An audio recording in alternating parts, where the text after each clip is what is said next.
नमस्कार, मी मनीषा. तुम्ही पाहत आहात एम न्यूज. मनोज जरांगे पाटील यांच्यावर आरोप करणं अजय महाराज बारसकर यांना चांगलंच भोवलं. अजय महाराज बारसकर यांनी जरांगे यांच्यावर टीका केल्यामुळे त्यांना प्रहार जनशक्ती पक्षातून निलंबित करण्यात आले आहे. पक्षाचे अध्यक्ष बच्चू कडू यांनी ही कारवाई केली. बारसकर यांनी पक्षविरोधी भूमिका घेतली आहे. पक्षाचा जरांगे यांना पाठिंबा असताना वेगळी भूमिका घेतल्यानं त्यांच्यावर कारवाई करण्यात येत असल्याचं बच्चू कडू यांनी म्हटलंय. तसंच बारसकर यांच्या विधानाशी पक्ष सहमत नाही, पक्षाची ती अधिकृत भूमिका नसल्याचंही बच्चू कडू यांनी म्हटलंय. प्रहार जनशक्ती पक्षाचे कार्याध्यक्ष बल्लू उर्फ महेंद्र जवंजाळ यांनी एक निवेदन काढून ही माहिती दिली.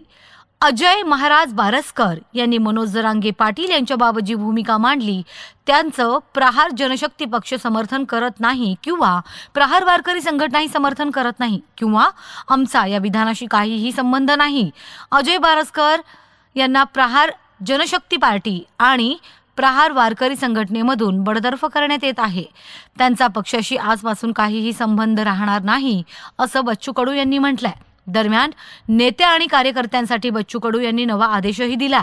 पक्षातील कोणत्याही व्यक्तीनं मनोज जरांगे पाटील मराठा नेते आणि मराठा आरक्षणावर भाष्य करू नये, भूमिका मांडू नये. तसं केल्यास त्या व्यक्तीला पक्षातून काढलं जाईल. त्याचा पक्षाशी काहीच संबंध राहणार नाही अशी तंबीज बच्चू कडू यांनी दिली आहे. तसेच यापुढे मनोज जरांगे मराठा आरक्षण आणि मराठा नेत्यांबाबत केवळ बच्चू कडू भूमिका मांडतील असंही या पक्षदेशात म्हटलं आहे. आणि हो, एम न्यूजला लाईक, सबस्क्राईब आणि शेअर करायला विसरू नका. थेट बातमी, अचूक विश्लेषण पाहत रहा एम न्यूज.